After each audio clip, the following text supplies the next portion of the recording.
Gordon was cross. Why should Henry have a new shape, he grumbled. A shape good enough for me is good enough for him. He goes gallivanting off to crew, leaving us to do his work, and comes back saying how happy he feels. It's disgraceful. And there's another thing. Henry whistles too much. No respectable engine ever whistles loudly at stations.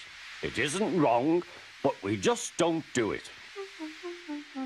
Poor Henry didn't feel happy anymore. Never mind, whispered Percy. I'm glad you're home again. I like your whistling. Goodbye, Henry, called Gordon. We're glad to have you with us again, but remember what I said. Later, Henry stopped at Edward's station. Hello, Henry, said Edward. You look splendid. I was pleased to hear your happy whistle yesterday. Thank you, Edward, smiled Henry. Shh, shh. Can you hear something? It sounds like Gordon, said Edward, and it ought to be Gordon. But Gordon never whistles like that. It was Gordon. He came rushing down the hill at a tremendous rate. He didn't look at Henry, and he didn't look at Edward. He screamed straight through the station and disappeared. Well, said Edward. It isn't wrong, chuckled Henry, but we just don't do it. And he told Edward what Gordon had said.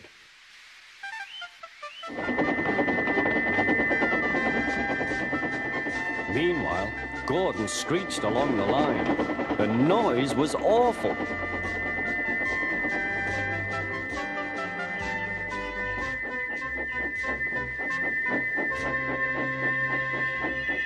At the station, everyone held their ears. The fat controller held his ears too.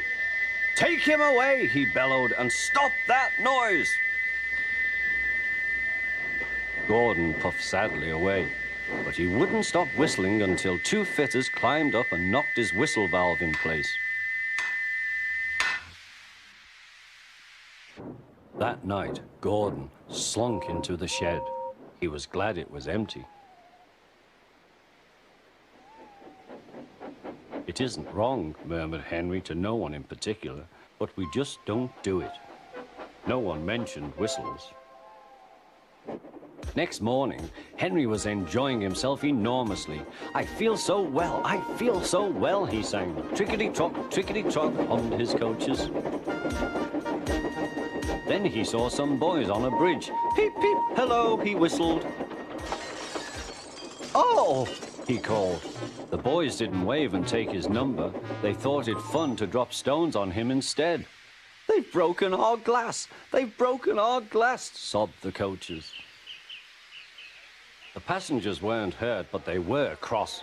Call the police! No, said the driver. Leave it to Henry and me.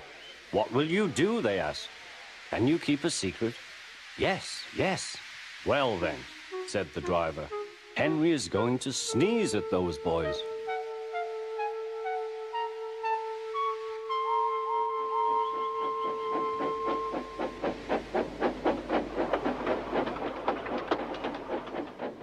Lots of people were waiting at the station just before the bridge.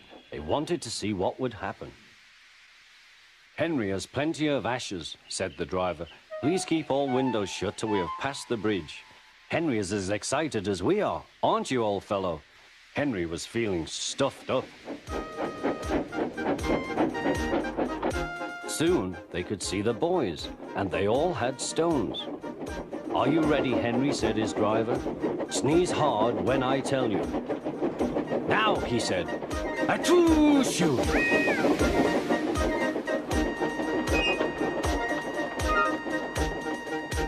Well done, Henry, laughed his driver.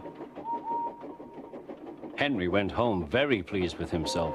He had taught Gordon and silly boys a lesson with a whistle and a sneeze.